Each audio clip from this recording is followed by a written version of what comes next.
Well, another very hot issue in Nigeria now is the tax reforms. The Senate has started a two-day public hearing on the tax reform. We know that the lawmakers have been busy on it since before the last year ended. And we've seen compromise from the politicians, that's mostly the governors. And then we hope to have all of the bureaucracy and processes ended before the end of the first half of the year. We're promised that implementation will start in the second half of this year. So let's find out now from the tax masters. I don't know what to call them. Mr. Samuel Agbelu is the president of CITN, Chartered Institute of Taxation of Nigeria, joins us virtually now to tell us what is going on, what we can expect from this public hearing organized by the Senate on the tax reforms and what else could come. Good morning, sir, and thank you for joining us. Good morning, and many thanks for having me this morning. Great. So what should we expect from this public hearing? It looks like a lot of work has been done so far. What else can we expect? Okay. I agree that a lot of work has been done, even with the bill, before it was sent to the National Assembly. And so you agree with me, the members of the National Assemblies are our representative. So they have the constitutional right to go through any bills before it can be passed into law. And that is the stage where we are now. And you can recall that I was in your station on few occasions in the past where CITN endorsed the bill as a major game changer for our to sanitize our tax base and improve our economic growth. That we stand with those comments. The institute stands with those comments. But of course, there's no perfect document anywhere.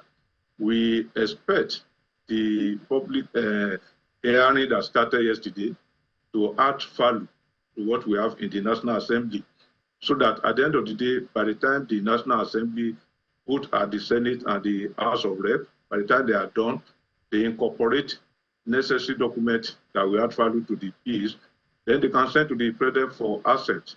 It is our desire and expectation that by the time this bill comes into operation, it will help in improving the tax revenue in the country, not only in terms of revenue, but even tax administration and practice, so that all those impediments and those things that are giving everybody headache within the tax space will have gone very low, if not fully eliminated. So we know that the most controversial, I think it's safe to say, the most controversial part has been taken care of, with the politicians and all of that. So what other sections of this reform bill can we expect to be prioritized in this public hearing? Okay, thank you. The Institute has also submitted a position. One of the things we believe we should pay attention to is to ensure that the implementation. I'll give an example. The major headache I've not seen. I've been in tax practice for quite some time. I've not seen the Federal Internal Revenue Service collecting tax revenue or asking taxpayers to pay what is not in the law. I've not seen that. Most of the state internal revenue, they are also trying to comply with the law as far as possible. So where the headache we actually have has to do with the non-state actors and possibly at the local government level, whereby all manners of taxes are introduced and people are being forced in an uncivilized manner to collect those taxes. This must stop, and this requires a lot of political will, particularly on the part of the governors. The governor must pay attention to this. I believe they are having their way in terms of the sharing formula is good. We supported this from day one. We supported the need for stakeholders to make their contribution, and so that the bills can be better. And that has been done. But the moment we get to the implementation stage, the governors will have a lot of work to do. We have it on record that most state governors, when they get to power, those who have supported them, either they are being shielded away from the eye of the tax revenue offices, or they even engage non-state actors. Okay, in order to compensate you for the support you are giving me during the campaign, go to this part of the state, go and generate X revenue. Some non-state actors meet the political leaders at the state level and the local government, and they tell them, I can collect X amount of money from this local government for you. And they put the money in the cost of the government.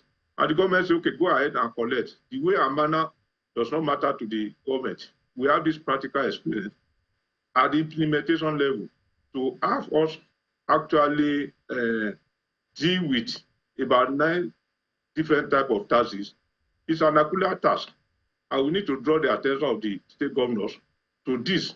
Because once we all agree and we are able to do 9, there will be sanity, there will be confidence in the system, people will believe more, and there will be more voluntary compliance. Once there is more voluntary compliance, of course, what the consequence of that will be increased revenue for the federal government, state and local government. So nobody benefits from chaotic situation, and we need to make this clear to the people. I'm sure the members of the National Assembly have their eyes on this. And we also want the National Assembly to look at the more into the professional aspect of tax practice in the country. CITN has been here for quite some time, and we have done a lot. We have made a lot of recommendations to previous government. We have supported this bill from day one, and we are still supporting it. And so the place of the professionals in the implementation of this bills, once they become act, must also be emphasized so that we can get the full benefit of what should come out of this. All right, Mr. Agbelu, it does sound to me, especially in the first point that you raised, that it's not just about the law or what's written down, but more about the willpower of politicians. Do you have any idea of how that can be curbed? Because you could have the law, beautiful document, but when it comes to the implementation, as you've noted, it becomes something else. Do you know how that can be regulated or enforced? Well, thank you. When I appear on television like this, I don't like mentioning state. I don't like mentioning names so that it doesn't look as if one is biased. But we have our record and our facts as an institute. There are some states whereby once some big people in those states are not happy with the revenue authority, the Internal Revenue Service, we've had situations whereby some chairmen of Internal Revenue Services in the state lost their job because they moved to collect taxes from some big people in the state.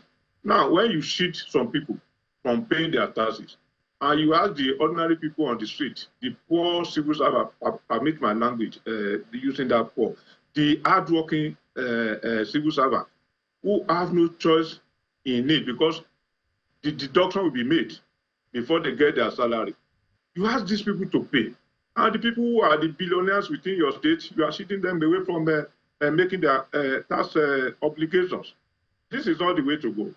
This is not the Nigeria of our dream. So it requires political will. You are the governor, you are a big man. You can always give money to whoever you want to give money to.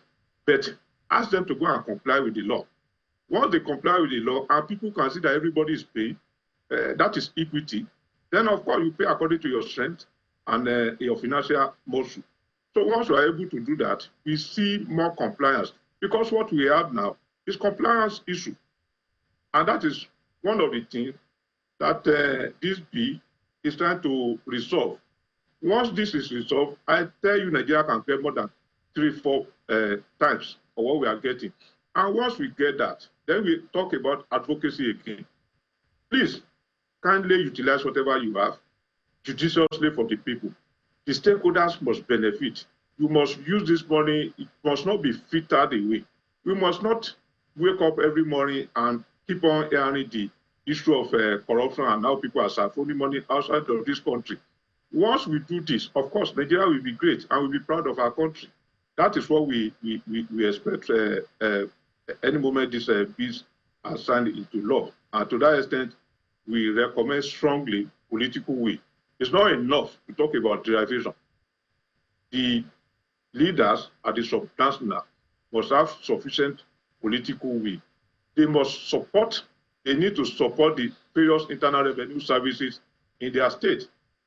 If some states, internal revenue services don't enjoy autonomy, go and look, take a look at those states that are giving this power to their various state internal revenue service. Autonomy in terms of finance and administration, meaning that the various state chairmen, internal revenue chairmen, can fix the salary of their workforce. They can employ whoever they want to employ, not necessarily from the state, but from across the country, good hands, and they can hire and fire. Once they do this, give them the latitude. They will generate revenue for you. But the moment you put round peg in a square hole, you are not going to get it. Some of the various chairmen in some of the states, they are just kind of political associates. And this is not the way to generate revenue. This is not the way to, you are not going to maximize the benefit embedded in this bill if we have that, if we continue that way. So that is our recommendation. The attitude has to change. The political will must come on board. All right, Mr. Agbelui, thank you so much for telling us the stance of CITN on this tax reform, especially as the public hearing ends today. The Senate organized public hearings. The 16th president of CITN, that's the Chartered Institute of Taxation of Nigeria, Mr. Samuel Agbelui, thank you for your time.